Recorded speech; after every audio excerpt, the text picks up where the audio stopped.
Hey everybody, John and Lance from the bench. Mornings on ESPN 97.5 and ESPN 92.5 now. From 7 to 11, you can listen to us. Let's talk a little Texans football here. We saw a couple of sacks out of JJ.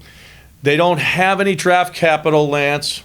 They need cap relief as well. What about trading JJ? His stock is not going higher, okay, because first of all, he's getting older, and secondly, we know that there's a possibility of getting hurt here.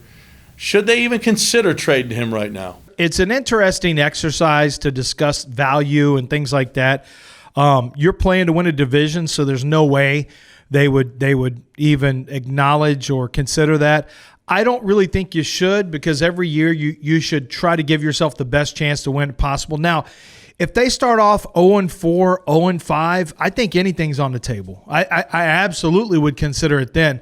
I think you really have to wait to see how they do against the Steelers and the Vikings. Beyond that, the Jaguars. You have to see how those first 5 games turn out. If you're sitting there at 0-5 for whatever reason, and things have gone sideways, and I would consider that, because a team only has to take on the remainder of his contract.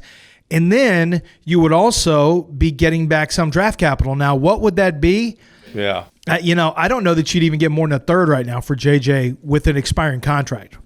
So you can't. The problem is you can't trade him to Bill O'Brien, because you would definitely you might get 2 firsts and a third. Yeah. But that's the problem is you can't self-trade. Right. You can't self-trade. So no, but seriously, I mean, obviously, JJ at his peak would have garnered to at least 2 1s when we see the Jalen Ramsey. I mean, we see the guys that are going for a couple of 1s. JJ Watt would have. You might get a team that's picking late.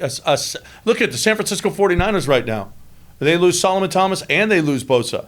So yeah, that's not a bad. And they're a contender. They're a window team. That's a good football team. And that's a back end of the second pick, more than likely, which is close to being third. Yeah, that's actually not a bad idea, because he fits what they like to do. He knows Robert Saleh, the defense coordinator, was here with the Texans on their staff. That would be interesting. I don't see Bill O'Brien doing that, but from a football standpoint, I mean, that's kind of a give-up move by the Texans, because you already can't stop the run, and JJ's got 2 of your sacks to start the year. But it actually would make great sense for San Francisco to target a guy like JJ.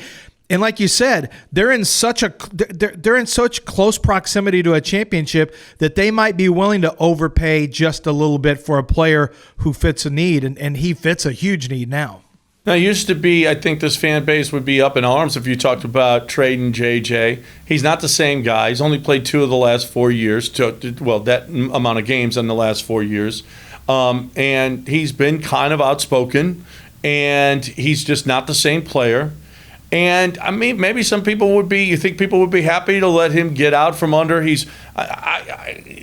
lot of people feel like he's wasted his whole career with the Texans, and he's never going to win anything. You felt bad for Andre Johnson, and and now you got another superstar in J.J. Watt that had to be a Texan for his entire career and not win anything. Well, I mean, I think you have to do what's best for your team. You can't do what's best for J.J. Watt. I don't know if J.J. Watt would even want to be traded. In-season trades are fairly rare, especially for superstar talents who are not wildly disgruntled, and I don't think J.J. is. But I don't know. I just get the feeling J.J. would welcome an opportunity like that. He'll get his chance to finish his career somewhere else after the year is over. I don't think the Texans will extend him, and that's going to open up its own, layer. It's going to open up its own problems in the offseason once and if J.J. Watt's gone. But the idea of moving him to add draft capital is an intriguing one. I don't think it will happen, but who knows? If you get off to a bad start, I think anything's on the table. Well, that's another thing, just letting him get away as opposed to, if you could get a second rounder for him. Well, you can get a third. I mean, if you're that's at the end of the third. Yeah. If you can get a second rounder for him, that's a much bigger upgrade for a team that doesn't have a first or a second next year.